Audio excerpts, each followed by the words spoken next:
근데 설아, 엄마가 잠깐만 일해야 되거든? 엄마 일이 지금 추석 때문에 일이 많다. 괜찮지?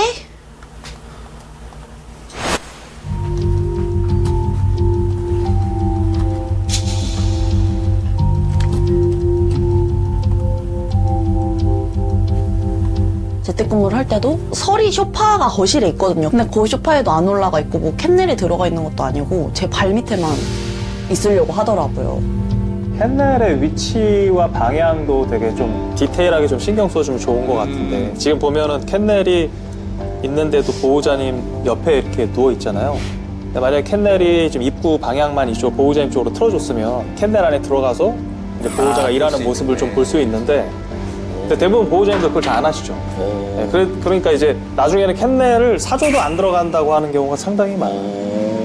저런 게 반복이 오랫동안 되면 지금 입으로 갖다 대는 것보다 분리불안이 생길 가능성이 엄청 높아지거든.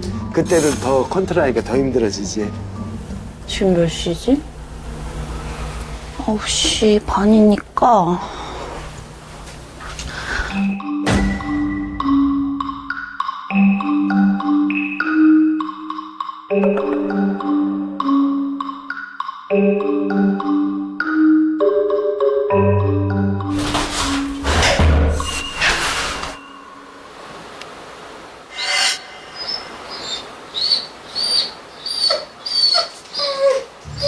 그러네. 벌써 나오네. 집안에서 분리되는 것을 불안해하는 것부터가 분리불안의 정도가 심한 측에 속해요. 자기 공간인데도. 네, 맞아요. 그러니까 저런 친구들이 보통 집을 집이라고 인식하지 못하고 보호자가 있는 집을 집이라고 인식을 해요. 그래서 보호자가 없는 순간 편안한 집이 아니다라고 생각하는 경우들이 되게 많아요. 맞아. 맞아요. 맞아요. 우리 낑낑거렸어? 엄마 양치했어. 설이 혼자 잘 있었어?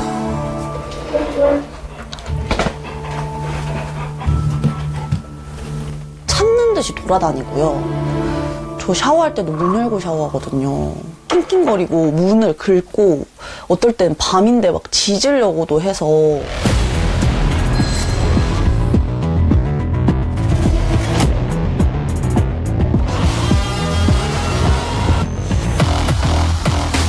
계속 쳐다봐요. 눈이 엄마를 떼질 않아, 엄마한테서. 분리불안 시작이 대표적 케이스 행동이거든요. 네. 저게 분리불안까지 가는구나. 아, 네, 여보세요? 네, 가은이 네네. 해야 돼가지고 슬슬 나오. 네, 알겠습니다. 네네.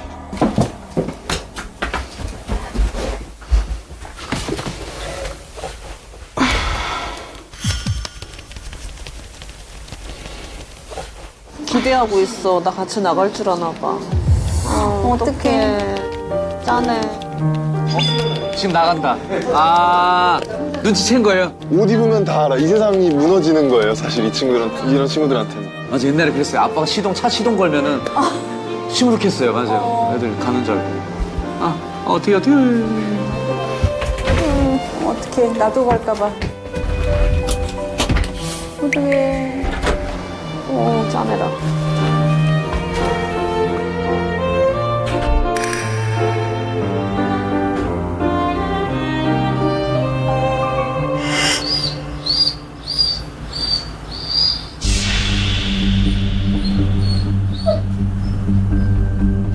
왜 엉덩이 냄새 맡지?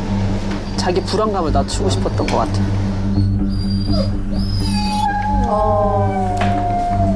울어.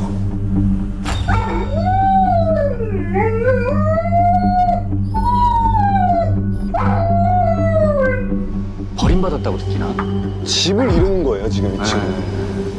보호자님이 나왔기 때문에.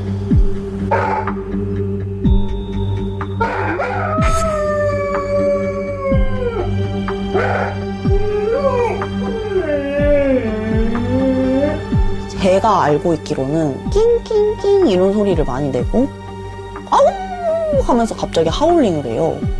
그러다가 갑자기 이렇게 짖어요. 계속 반복해요. 계속. 근데 그거에 대한 민원이나 아랫집의 불편함, 이웃들의 불편함은 제가 당연히 신경 써야 되는 문제잖아요.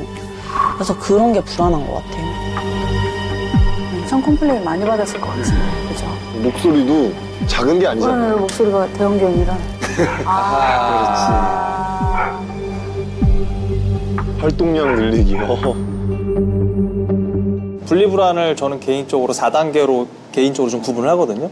그러니까 1단계는 뭐 짖음이나 하울링 정도, 2단계가 이제 물건 파손이나 이제 그리고 3단계가 이제 배설 실수. 근데 2, 3단계가 순서가 좀 바뀌는 개들도 있어요. 서로 이제 상의하거든요. 마지막 4단계는 이제 자해행동도 해요, 걔들이.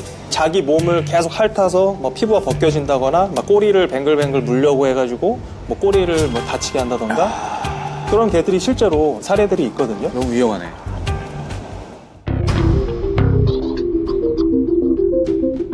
이 폐캠으로 보잖아요. 집 상태를.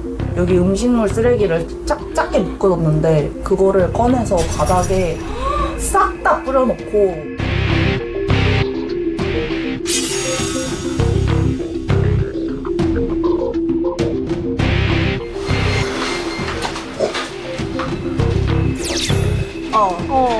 기다렸어.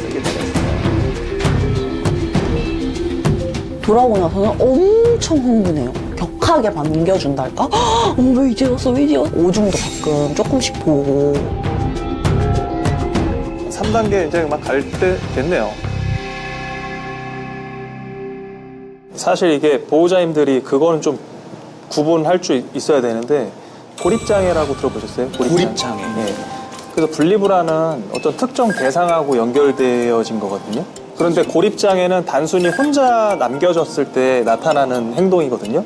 그래서 만약 황설이가 다른 반려견이 입양이 되거나 아니면은 지인이 놀러 왔을 때 지인은 남고 반려견 보호자가 나갔을 때는 또 저런 행동을 하지 않는다면 그건 고립장애라고 볼 수 있어요. 그래서 이거는 황설이 보호자님이 지금 단계에서 교육을 받아서 개선을 해줘야만 하는 경우고.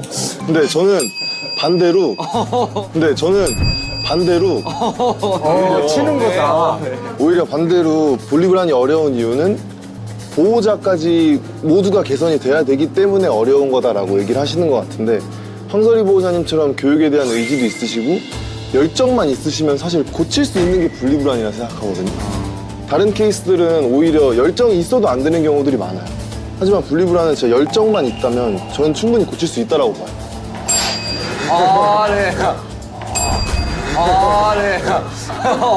자, 근데 얘 분리불안이 고칠 수 있는 거는 맞아요. 다만 이게 얼마나 그 중증도에 따라서 다르긴 한데 저도 여기에 동의하는 게 만약에 저 황설이가 저 상태에 있었을 때 제가 만약에 저 집에 들어가서 황설이한테 산책 가자 하고 줄 잡는다면 황설이 좋다고 따라 나올 거거든요. 그러니까 보통 보호자님들은 분리불안이라고 하면 우리 애가 나 없으면 죽을 것 같고 나 없으면 너무 외롭고 힘들고 그렇게 생각하세요. 근데 황설이의 분리불안은 제가 봤을 때 보호자님을 약간 필요 조건으로 생각하고 있어요. 보호자님이 본인의 어떤 욕구를 충족시킬 수 있는 그런 필요 대상이라는 거죠. 그래서 그 필요 대상이 제가 돼도 되고 선생님이 돼도 되고 우리 교장 선생님이 돼도 상관이 없을 거라고 저는 예상을 해요. 그렇다면 이 원인을 고치기 위해서는 교육 방법이 다를 수밖에 없거든요. 그래서 그 원인을 확실히 분석하고 넘어가는 게 제일 중요하다고 생각합니다. 양훈 훈련사님과 최민혁 훈련사님의 의견에 전적으로 동감해요. 그런데 여기서 저 보호자님은 제시형 보호자가 아니라 반응형 보호자거든요. 그건 제가 좀 표현하는 건데 저런 보호자님들은 누가 교육하느냐도 되게 중요해요. 네, 그리고 또 초보 보호자님이기 때문에 쉽게 임팩트만 잘 가르쳐 드려야 된단 말이에요. 그래서 저런 보호자님들 저 같은 담임 선생님이 절대적으로 필요합니다. 저도 그럼 한마디 하자. 잠시 죄송합니다. 자, 잠시만 정리하겠습니다. 자, 황설이 아직 보여줄 게 많습니다. 잠시만 조금만 더 보고 얘기하도록 하겠습니다. 네.